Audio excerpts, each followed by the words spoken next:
Halo semuanya, balik lagi bareng aku Bergadi. Dalam video kali ini kita bakal membahas rekomendasi laptop di range harga 4-6 jutaan rupiah. Kenapa aku membuat video seperti ini? Karena ada beberapa teman-teman yang nanyain di DM aku harga laptop terbaik di harga 5 jutaan, di harga 6 jutaan, dan di range 4-6 jutaan itu yang paling banyak kalian tanyain. Jadi langsung aja aku bikinkan videonya dan semoga ini membantu teman-teman yang lagi mencari laptop di range harga segitu. Penilaian kali ini atau list-list yang akan aku sebutkan di dalam video ini berdasarkan overall quality laptop ya. Jadi nggak cuma melihat dari segi performanya aja, tapi dari segi desain dan juga build quality juga sangat penting. So kita mulai aja langsung dari rekomendasi 4-5 juta rupiah. Pilihan yang pertama ada Redmi Book 15. Redmi Book 15 ini dari segi performanya udah sangat cukup untuk memenuhi kebutuhan kalian untuk harian ya. Dia menggunakan Core i3 115G4 dan RAM-nya tuh nggak nanggung-nanggung. Pakai yang 8 GB 3200 MHz. Di range harga segitu ya, di harga 4 jutaan ya, 4,5 sekarang harga barunya. Itu nggak ada yang nawarin RAM 8 GB dan menggunakan kecepatan 3200U. Kemudian dari segi layarnya udah bagus, dia panelnya gede 15 inci dan resolusinya udah Full HD. Namun sayangnya layar yang dipakai itu masih berjenis TN. Modelnya juga udah lumayan kekinian walaupun dari segi bezelnya masih lumayan tebel ya.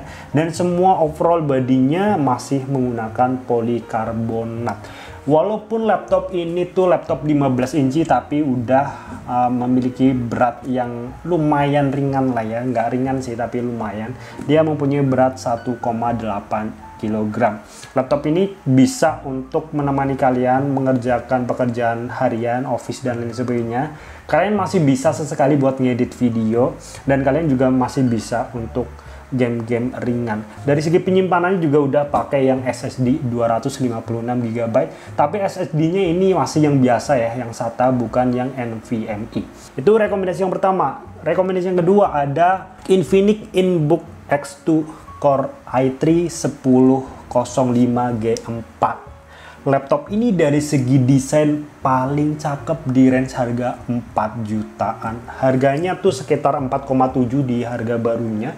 Dan overall bodinya, semua bodinya terbuat dari metal. Dari segi layarnya 14 inci bezel-less. Dan nggak cuma itu, layarnya tuh udah pakai panel IPS 100% sRGB. Aku nggak ngerti kok bisa ya ngeluarin laptop dengan teknologi layar IPS 100% sRGB di bawah 5 jutaan. But pasti ada yang dikorbankan, seperti contohnya dia pakai RAM yang 4 GB. Itu sangat kurang kalau dipakai kerjaan browser-browser yang banyak, itu masih kerasa nge-lag-nya. Tapi untuk penggunaannya kayak Office itu masih sangat mumpuni untuk dipakai karena dia udah pakai yang Core i3 1005G1 dan SSD-nya dia pakai jenis SSD yang NVMe. Jadi kecepatannya udah lebih kenceng daripada yang SATA, menggunakan penyimpanan sebesar 256 GB.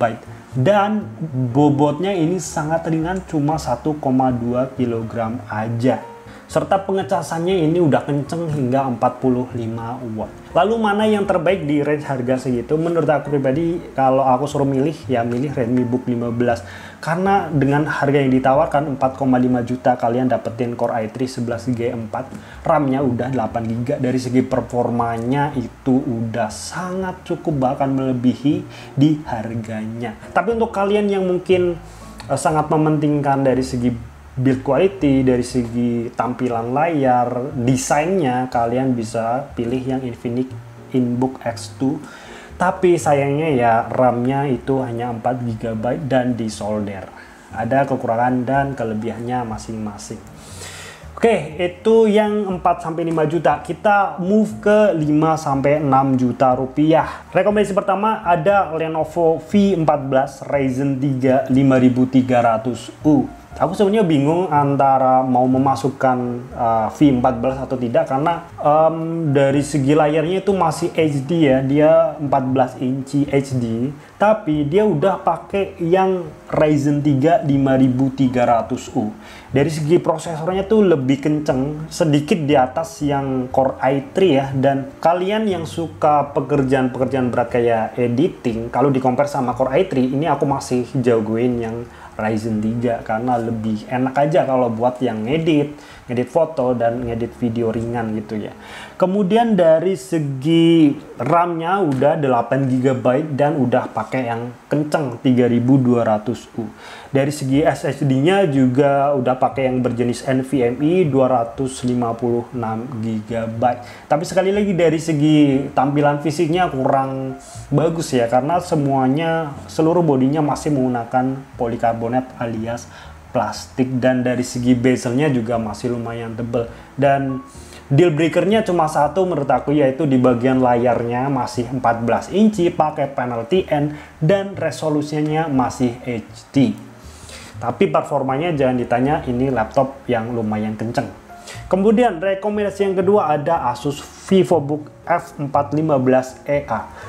Ini laptop dari segi tampilan udah lumayan oke ya, karakter dari VivoBook. Kemudian dari segi performanya juga udah sangat cukup untuk menunjang kebutuhan harian kalian. Dia pakai yang Core i3 1110G4 ya. RAM-nya juga 8 GB yang kecepatannya 3200U. Dan dari segi layarnya udah cakep, dia mempunyai layar 14 inci Full HD, tapi sayangnya sekali lagi masih panel TN.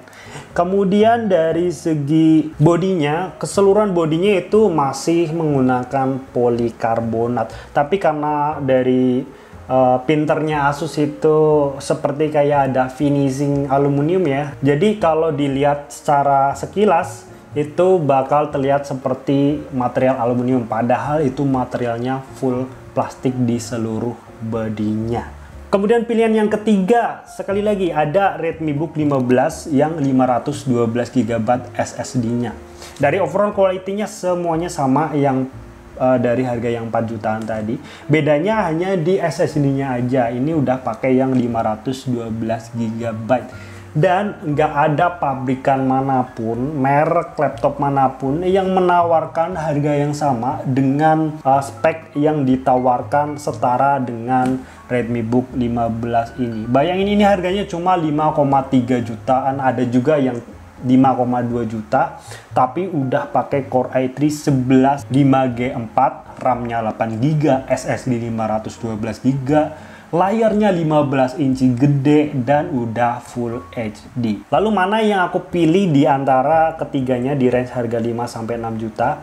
Sekali lagi aku memilih Redmi Book 15 karena di harga 5,3 juta nggak ada satupun laptop yang setara dengan Redmi Book 15 ini.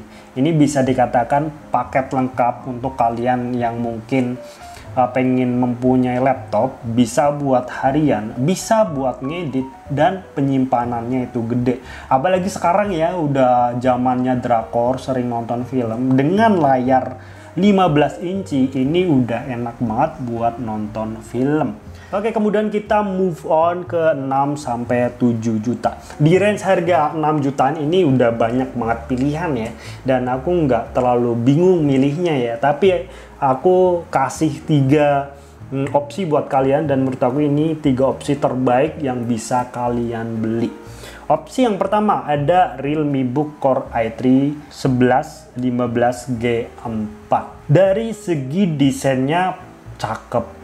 Layarnya tuh pakai yang 3:2. Gak cuma itu, layarnya tuh udah pakai panel IPS, sRGB-nya tuh 100%. Jadi ini udah enak banget untuk ngedit, untuk nonton film.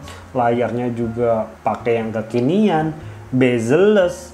Jadi dari segi overall build quality-nya dan juga modelnya ini udah cakep banget.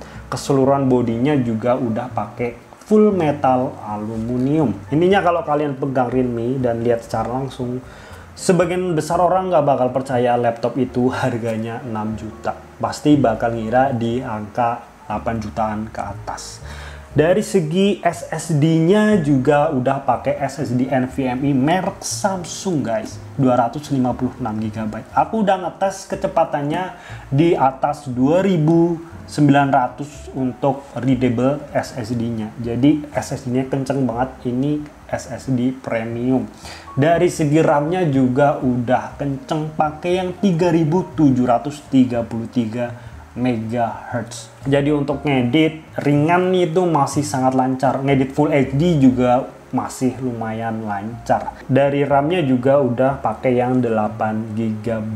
Untuk harganya itu Realme Book Core i3 di kisaran harga 6,5 jutaan rupiah. Dan satu lagi dari segi pengecasannya juga udah kenceng, pakai yang 65 watt. Kemudian opsi yang kedua ada MacBook i3 1005G1. Itu di kisaran harga 6,9 jutaan rupiah. Apa yang bagus dari MacBook? Yang pertama, layarnya tuh gede. D15 ini pakai yang 15 inci, panelnya IPS, dan dari segi modelnya, layarnya tuh udah bezel-less banget di atas kanan kirinya. Walaupun di bagian bawahnya masih lumayan tebal karena ada branding dari Huawei.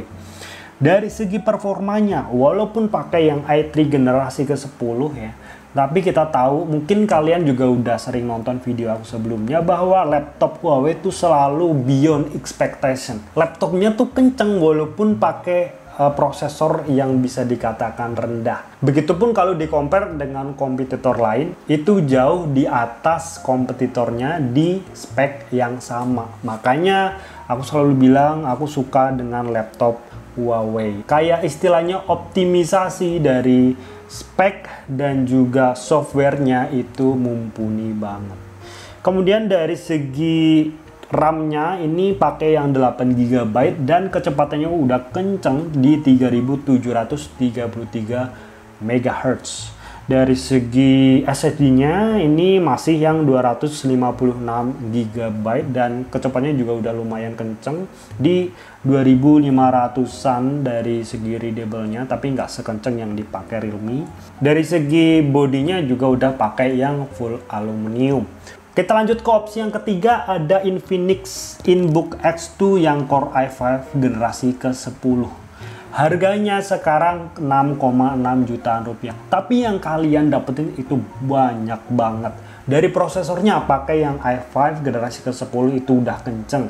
Dari segi RAM-nya 8 GB dengan kecepatan 3200 MHz. Dari segi SSD-nya udah pakai yang SSD NVMe 512 GB. Kecepatannya udah di atas 2000 dari segi readable-nya. Kemudian dari segi layarnya pun nggak main-main, pakai panel IPS 14 inci, sRGB-nya tuh 100%. Nggak cuma itu, dari desainnya, layarnya juga bezel-less banget. Dan keseluruhan bodinya udah pakai full metal aluminium. Nggak cuma itu, laptopnya kenceng dan dari segi bobotnya tuh cuma 1,2 kg aja. Jadi enak banget dibawa kemanapun. Lalu di harga 6-7 juta mana yang aku pilih? Yang aku pilih yang pasti Infinix InBook X2 Core i5. Karena di range 6-7 juta yang paling worth it dengan spesifikasi yang ditawarkan itu hanya Infinix Core i5 generasi ke-10. Walaupun aku juga suka dengan MacBook ya. Aku udah pernah nyoba keduanya. Walaupun MacBook pakai Core i3 itu kerasanya udah kenceng buat ngedit, tapi sekali lagi dari segi spek nggak bisa bohong, karena pakai Core i5 buat ngedit, buat ngerender itu lebih kenceng daripada yang Core i3. Jadi pilihannya balik lagi ke kalian. Kalau kalian suka laptop yang tipis ringan, kalian cocok pakai yang Infinix. Laptopnya tuh ringkes banget, dari segi bodinya juga premium. Jadi tinggal kalian pilih masing-masing, kalian punya budget berapa, dan kalian bisa menentukan mana yang sesuai dengan kebutuhan kalian. So mungkin itu aja ya video kali ini, mungkin terlalu panjang. Untuk kalian yang punya pertanyaan apapun, kalian bisa langsung aja drop di kolom komentar. Atau mungkin kalian punya request buat video lainnya, bakal aku bikinkan juga. So, terima kasih buat kalian yang udah nonton. Kita bakal jumpa lagi di dalam video selanjutnya. Bye-bye.